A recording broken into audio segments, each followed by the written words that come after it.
ក្នុងវីដេអូនេះខ្ញុំនឹងបង្ហាញពីការប្រើប្រាស់ជើងបណ្ដាញ AI ដើម្បី generate ជា song lyric បន្ទាប់មក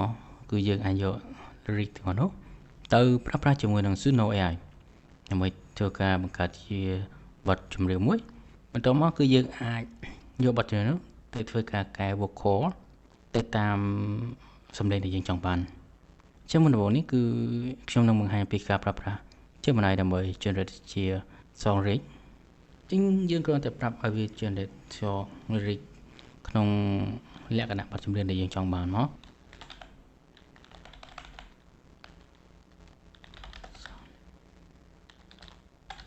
Party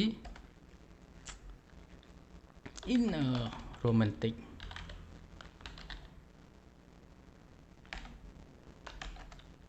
and ចាប់ពេលយើងបានប្រាប់ឲ្យចំណាយ generate song lyric អំពីប្រុសម្នាក់ដែលបានជួបស្នេហ៍មកនៅឯ party ជាក្នុងលក្ខណៈ romantic ហើយនិង country style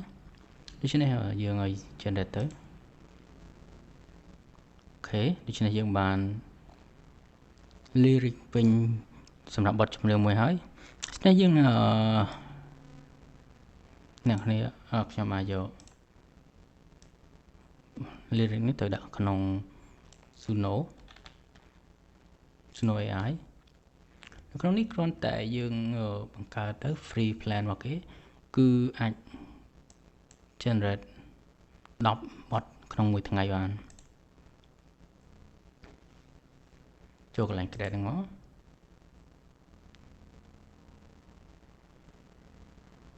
តោះមកយើងដាក់ lyric ដែលយើងបានបង្កើតមិនជាមួយនឹង Gemini ហើយយើងអាចបង្កើត style ដូចជាបទចម្រៀងក្នុងនេះគឺមាន hip hop pop rock ជា pop rock ឬក៏ country ដែលយើងពណ៌នេះមិញ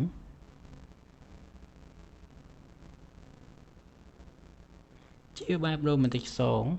country romantic song drum ក្នុងនេះខ្ញុំក៏មិនសូវជាដឹងច្បាស់ដែរដូច្នេះយើងអាចធ្វើការស្រាវជ្រាវបន្ថែមទៀតបាននៅក្នុងការដាក់ style ហ្នឹងអញ្ចឹងបន្តមកគឺយើងអាចធ្វើការបន្ថែមដូចជាជ្រើសរើសសំឡេងជាស្រីឬក៏ប្រុស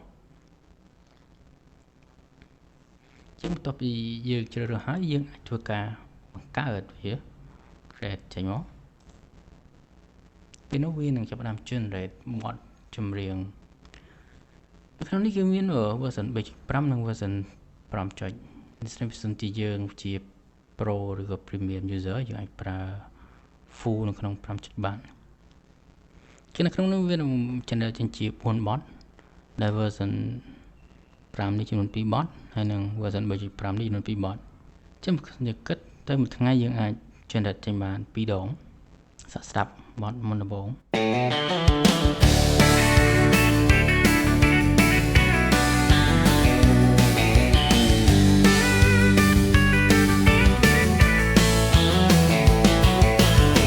Dusty boots and a denim shirt, I walked into that honky-tonk just looking for a beer to quench my thirst, not expecting love to come along ចឹង5.0 នេះក៏ version 5 នេះយើងក៏នឹងសាប់ធ្វើបើសិនជាអ្នកនរគ្នាចាប់អារម្មណ៍អ្នកនឹងអាចធ្វើការ update account ទៅជា pro ទើបអាចប្រើ full song បានយើងអាចធ្វើការ download បទនៅក្នុង version 3.5 មកបាន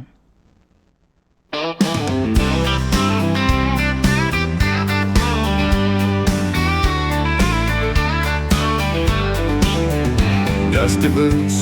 and a denim shirt, I walked into that honky-tonk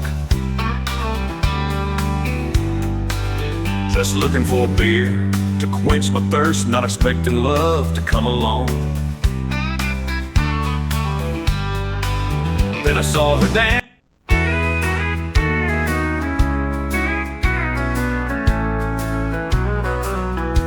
ឧទាហរណ៍យើងចូលចិត្តពីក្នុងចំណោមពេញឆ្នាំមួយយើងអាច download យកមកកែ vocal វានេះ download ជា MP3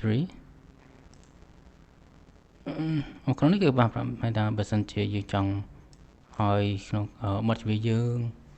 អាចប្រើជា commercial use យើងត្រូវប្រើជា Pro និង Premier ប៉ុន្តែបើសិនជាយើងអត់ទាន់ចេះទេយើងគ្រាន់តែចង់សាកប្រើរៀនក្នុងការបង្កើតបទចម្រៀងយើងអាច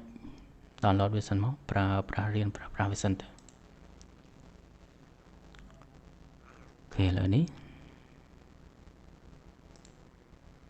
យើងអាចមានបានបទចម្រៀងហ្នឹងហើយអញ្ចឹងជាងចូលទៅក្នុង Kit AI នេះនៅក្នុង Kit AI នេះដែរគឺបន្ទាប់យើងត្រូវចូលមកក្នុង voice changer តោះមកយើងធ្វើការ upload បទចម្រៀងដែលយើងចង់ផ្លាស់ប្ដូរ vocal ក្នុងនេះគឺវាបានមកហើយចំណុចគឺយើងវានឹង add auto យើងក្នុងនេះមាន3អ្នកចម្រៀងដែលតាក់ទងជាមួយនឹងសំឡេងតាក់ទងជាមួយបទចម្រៀងដែលយើងស័ក្តិសមជាមួយបទចម្រៀងរបស់យើងប៉ុន្តែបើសិនជាយើងចង់ផ្លាស់ប្ដូរsinger សំឡេងណាដែលយើងគិតថាវាស័ក្តិសមអញ្ចឹងយើងអាចចូលរើសក្នុងប្រភេទ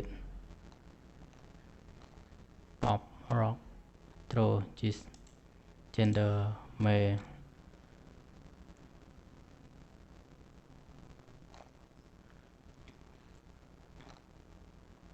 វាមានsinger ហើយនឹង pitch ខ្មាច់នេះគឺសំឡេងដែលតែទៅបទចម្រៀងហ្នឹងគឺយើងមានសំឡេងដែលស័ក្តិសមជាមួយបទយើង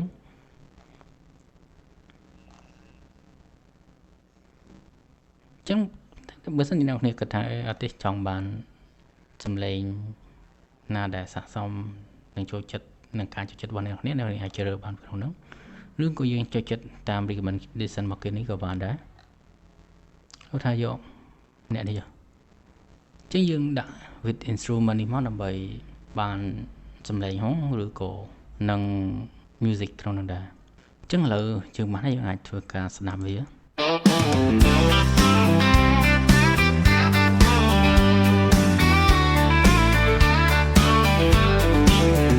Dusty boots and a denim shirt. I walked into that honky tonk. វាមើលស្ដាប់ទៅដូចជាព្រោះជាង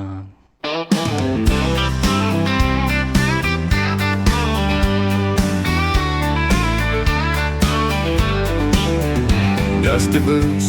and a denim shirt. I walk ក្នុងនេះបើសិនជាយើងចង់ download វាលុះតាមតែយើងធ្វើការ update វាទៅជា Pro ឬក៏ subscribe ទៅជា starter នេះទើបយើងអាច download បានមួយខែក្នុងរយៈពេល15នាទីចឹងបើសិនជាយើងទៅនឹងការរៀនឬក៏កែបទចម្រៀងគឺយើងអាចធ្វើការ record វាទុកក្នុងកុំព្យូទ័រក៏បានឬក៏យើងអាចធ្វើការ upgrade user របស់យើងទៅក្នុងការ pay ទៅយើងអាច download បានចឹងវីដេអូហ្នឹងមានតែប៉ុណ្្នឹងទេកុំភ្លេចជួយ like និង subscribe ផងអរគុណ